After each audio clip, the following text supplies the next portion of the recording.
लोग कहते हैं विश्व में शांति हो। क्या होता है विश्व? लोग कहते हैं राष्ट्र में शांति हो, समाज में शांति हो। किसे कहते हैं राष्ट्र, किसे कहते हैं विश्व? विश्व कोई सामान है? विश्व कोई पदार्थ है? ध्यान रखना, एक एक आदमी विश्व हुआ करता है और एक एक आदमी राष्ट्र हुआ करता है। एक एक आदमी के जीवन से यदि व्यसन निकल जाए तो ध्यान रखना, वो आदमी की शांति नहीं, वो पूरे विश्व और राष्ट्र की शांति हुआ करती है। हम ही तो विश्व है मेरे भाई, हम ही तो संसार है मेरे भाई, हमसे ही तो विश्व बना है, हमसे ही तो दुनिया बनी है। और किस विश्व की शांति चाहते हो? अपने मन में शांति पैदा करो। जो अपने मन में शांति पैदा करके अपने मन को पवित्र कर लेता है, उस राष्ट्र और विश्व को पवित्र होने में भी ज्यादा देर।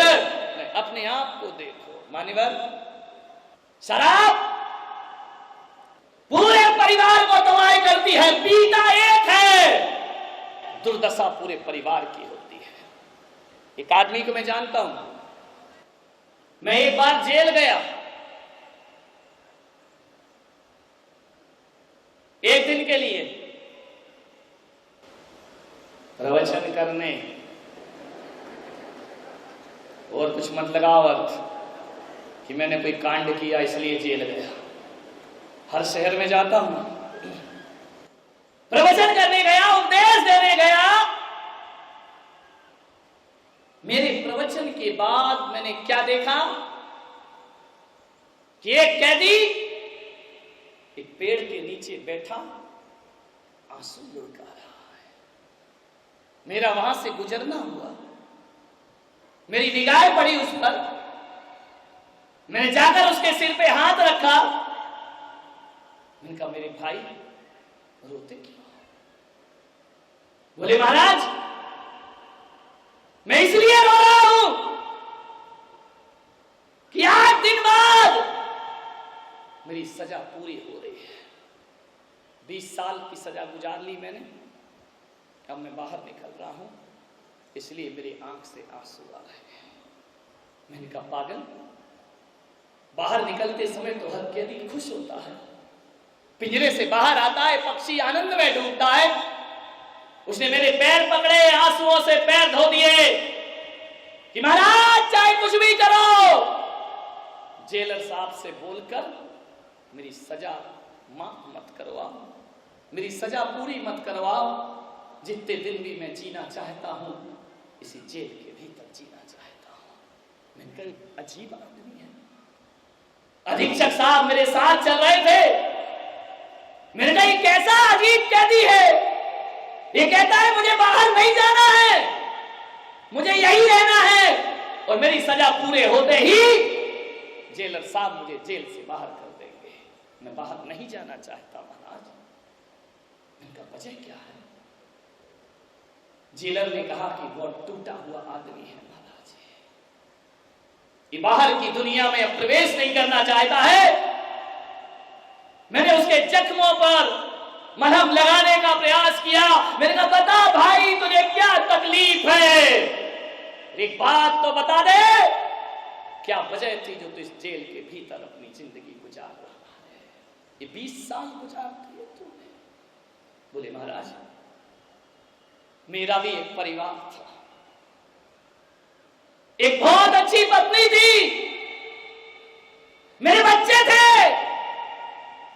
लेकिन महाराज ऐसे लोगों की संगति में मैं पड़ गया कि ऐसे चंद लोगों ने मेरा पूरा परिवार तहस नहस कर दिया। ऐसे लोग इस समाज में हैं जो मुझे गलत राह पर ले गए। मैं कभी शराब नहीं पीता था, उन्होंने मुझे शराब पीना सिखा दी। महाराज ऐसी लत लगी, ऐसी लत लगी कि जैसे जैसे मैं शराब के घूंट पीता वैसे वैसे मेरी पत्नी आंखों से आंसू की धारा बहाती, मेरे बच्चे रोते, मेरे माँ बाप का सिर शर्मिंदगी से झुक जाता कि तू ये क्या करने लगा, इतना अच्छा हमारा लड़का। रोज रोती मेरी पत्नी, और धीरे धीरे उस पत्नी मजबूर बनी। अब वो आंसू नहीं बहाती, अब मुझसे संघर्ष करती, मुझसे विरोध करती। 1 साल हुआ, 2 साल हुआ, आए दिन झगड़ा होता, घर में कलह होती। पत्नी ने कहा मैं सुसाइड कर लूंगी, लेकिन तुम शराबी के साथ अपनी जिंदगी नहीं गुजार सकती है। लेकिन जब जब मेरी पत्नी ने आत्महत्या की और कदम बढ़ाया, मेरे 2 छोटे छोटे बच्चों को देखकर वो लाचार रुक जाती थी कि बाप शराब पीता है और मैं भी ना रहूंगी, क्या होगा इस औलाद का। बड़ी मजबूर है ये नारी, अबला तेरी यही कहानी, आंचल में है दूध और आंखों में पानी, अबला तेरी यही कहानी। बहुत परेशान हो गई मेरी पत्नी। मेरी पत्नी ने कहा कि देखो तुम्हें शराब पीना है तो बाहर जाकर पी लो, घर के अंदर शराब मत लाओ, बच्चों पर क्या असर पड़ेगा, ये बच्चे क्या सीखेंगे। मैंने कहना ना माना, पत्नी ने कहा मैं चली इस घर से, तो मैंने गुस्से में उसे धक्के मार के घर से निकाल दिया कि जा, आज के बाद तो जिस घर में आने की कोई जरूरत नहीं है। वह कपड़े रखकर चली गई पीहर में। मैंने अपने यार दोस्तों को फोन लगाया, यह पत्नी गई, आओ महफिल जमेगी, पैमाना छलकेंगे जाम पर जाम। घर में मैं शराब पीने लगा। महाराज, मैं अपने दोस्तों के साथ कमरा बंद करके शराब पी रहा था, बाहर से दरवाजा खटखटाने की आवाज आई। मैंने कहा कौन है, जवाब नहीं मिला, दरवाजे खटखटाती रही। दरवाजा खोला तो पत्नी खड़ी थी। मैंने कहा तू तो चली गई थी ना। बोले मैं गई नहीं थी, मैं यही देख रही थी कि मेरे जाने के बाद तुम घर की क्या दशा करते हो। जिस घर को मैं मंदिर मान करके पूछती हूँ, जो घर मेरे अरमानों का सपना है, जो घर मेरे जीवन का सबसे बड़ा पवित्र स्थान है, सच कहती हूं मैंने इस घर को मंदिर से ज्यादा पवित्र बनाने का प्रयास किया है। मैंने महाराज के प्रवचन सुने थे, उन्होंने कहा था कि मंदिर को ही पवित्र मत रखो, अपने घर को भी पवित्र रखिए। उसी दिन से मैंने इस घर को पवित्र बनाया है। लेकिन आज तुमने सब यार दोस्तों को बुलाकर शराब पीकर मेरी पवित्रता को दाग कर दिया है। पति ने कहा चल भाग यहां से, आई क्या तू यहां लौट कर।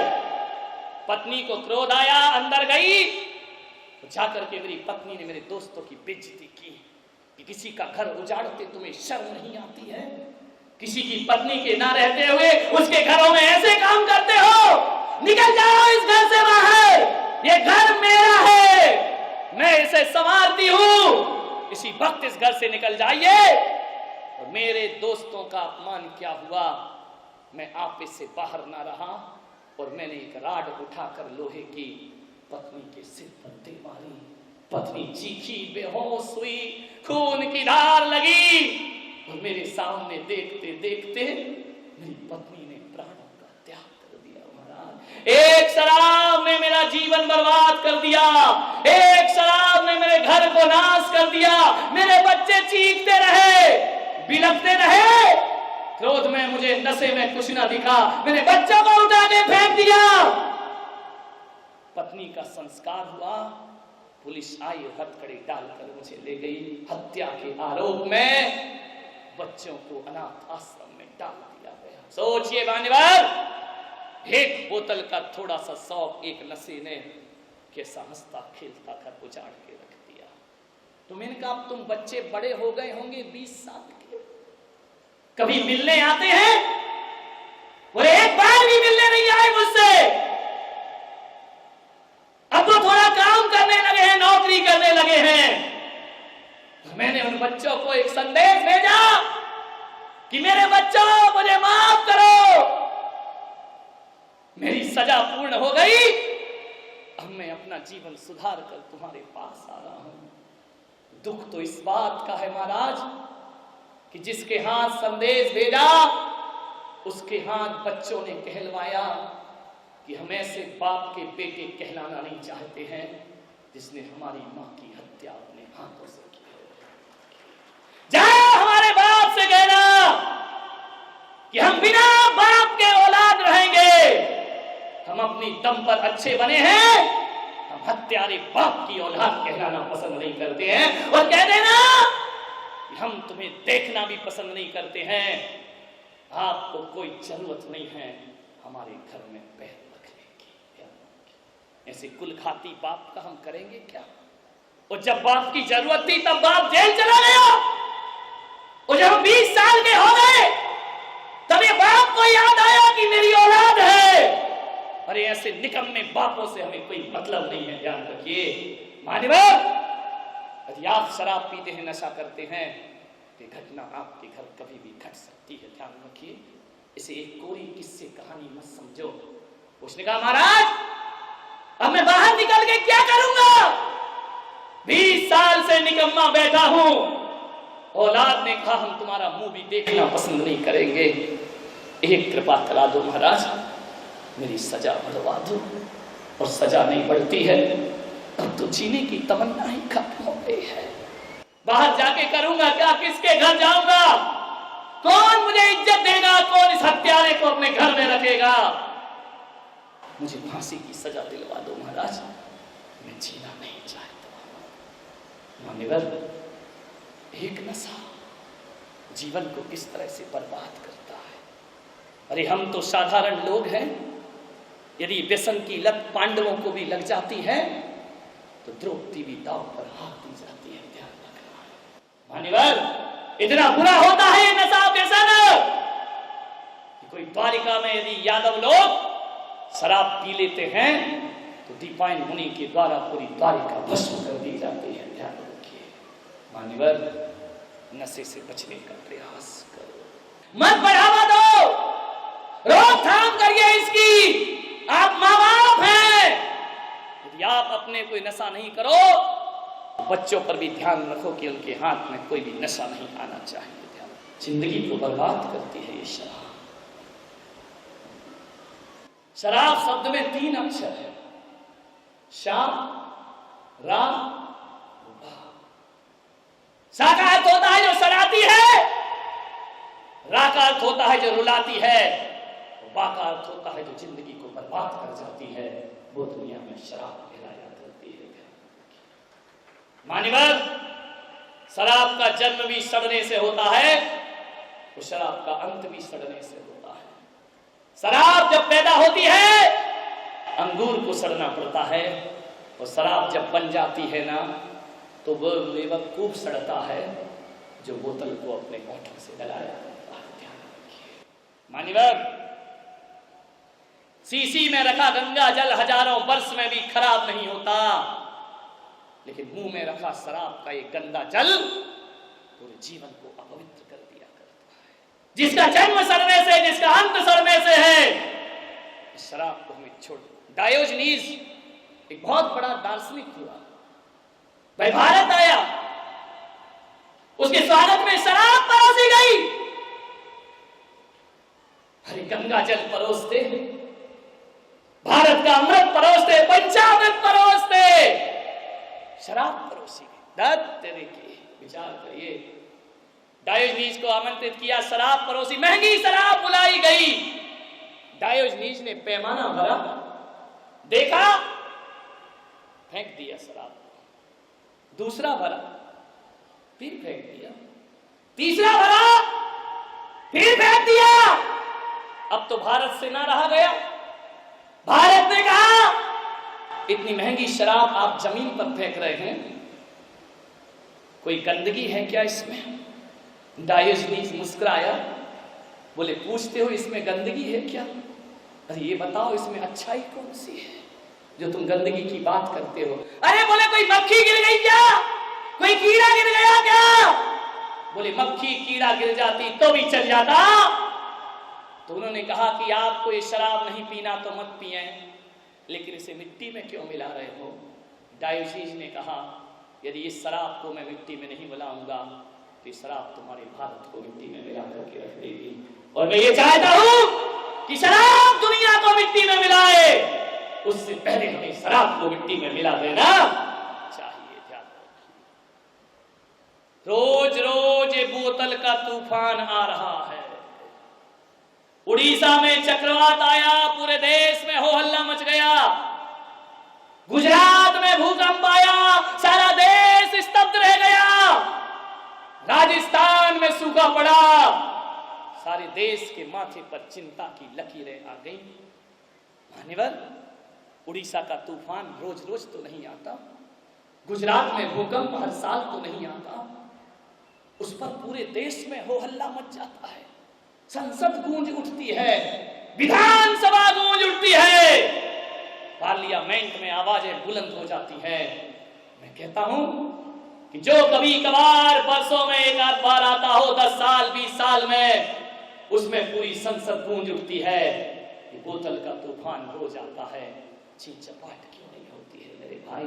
कोई आवाज नहीं उठा करती है, बिल्कुल चुप्पी साध करके बैठ जाया करते हैं। मान्यवर, आप याद रखिए, ये बोतल का तूफान बंद बोतल में आता है, बड़ा मीठा जहर है मेरे भाई।